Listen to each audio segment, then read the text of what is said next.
దేవుని కుటుంబంలోకి వచ్చిన నీవు ఏ రీతిగా ఈ కుటుంబంలోకి వచ్చావో తెలుసా? నీ భక్తి నిన్నిక్కడికి తీసుకురాలేదు.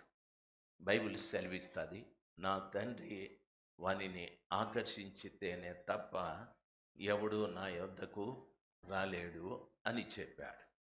పరలోకంలో ఉన్న తండ్రి ఆయన ప్రియ కుమారుడైన యేసు ప్రభు దగ్గరికి నన్ను, మిమ్మలను అందరినీ ఆకర్షించాడు ఆయన.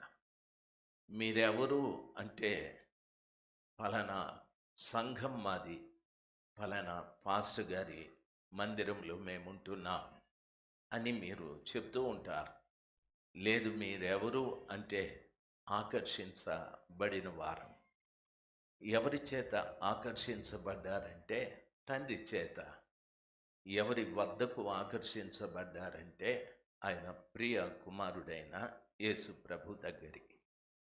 ఆ కుమారుడైన క్రీస్తు ప్రభుల వారి వద్దకు ఆకర్షించబడిన ప్రతి ఒక్క వ్యక్తి కూడా ఆ ప్రభుల వారి ఎదుట నిజమైన పశ్చాత్తాపం కలిగి, నేను పాపిని అని ప్రాధేయపడి ప్రార్థిస్తే ప్రభుల వారు సిలువలో కార్చిన ప్రశస్తమైన రక్తముతో నిన్ను కడిగి శుద్ధీకరించి ఆయన నిన్ను పవిత్రురాలినిగా, పవిత్రునిగా చేస్తాడు.